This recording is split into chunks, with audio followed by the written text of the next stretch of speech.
She's 4 there. The smiles mask the pain this family still feels. See, Ryan was almost, he was 2, I believe. It's not really better, but, just you don't cry as often because you can't go back in time and change it. A moment or memory gives a glimpse of the heartache of losing your children. The very best of brothers. And they were. They were. Although time has passed and a baby brings new life into this home, It almost seems like yesterday, really. Oh my God! Catherine Hamill will never forget that spring day in Oklahoma last year. And I could hear newscasters saying how the National Weather Service does not issue these tornado warnings lightly. And those words really touched me. I thought, wow, this is serious. 4 months pregnant, Catherine squeezed into the bathtub with her daughter Kathleen and 2 boys, Ryan and Cole, who was asleep in her arms. We're just kind of waiting, and then we lost electricity, and Ryan said, Mama, it's dark.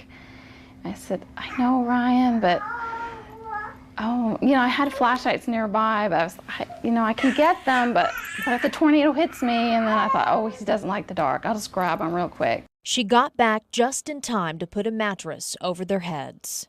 Then I heard, boom, the house was hit.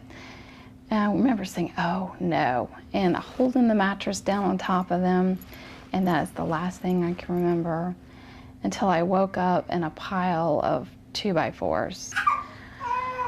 Oh, it was horrible. And the kids were all across the street, and then I guess it ended up Cole was half in the water and half out of the water, so his feet must have been in the water. And then Ryan was probably just right next to him or very close, but no one could see him because he was in the water. So, Catherine's husband, Hank, was out of town, about 150 miles away. The drive home, the longest of his life. He arrived at the hospital to see his youngest son, 15-month-old Cole, one last time. He had a lot of head injuries and this cut up and everywhere.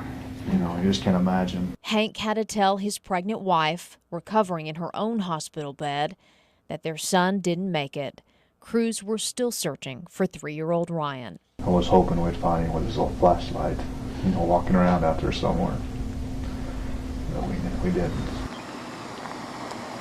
The Hamills took us out to the property in Piedmont. It's a trip they've taken many times. 6-year-old Kathleen, who survived the tornado, seems so carefree, but her heart still aches for her brothers. And although they keep their composure, I was in shock when I first seen it. I didn't know what to think. It's never easy for Catherine and Hank. just you can still see little bricks, and it's hard. It's hard.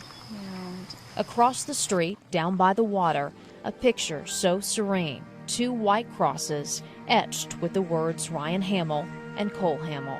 They mark the spots not far from where the boys were found, Cole with his feet in the water and Ryan underneath. It took search crews more than 2 days to find him. Yeah, that was the hardest thing, not being able to come, knowing he was out here, because he was my baby and I wanted to see him. We miss our little buddies. As the sun sets and birds chirp, a piece of their home sits dusty and damaged nearly a year later. It's a part of their life that will eventually fade, but the memories of their only boys will not. They're little saints now. Absolutely. Just, God needed them for something. we're comforted in the fact that we know they're in heaven with God, and so that brings us great peace.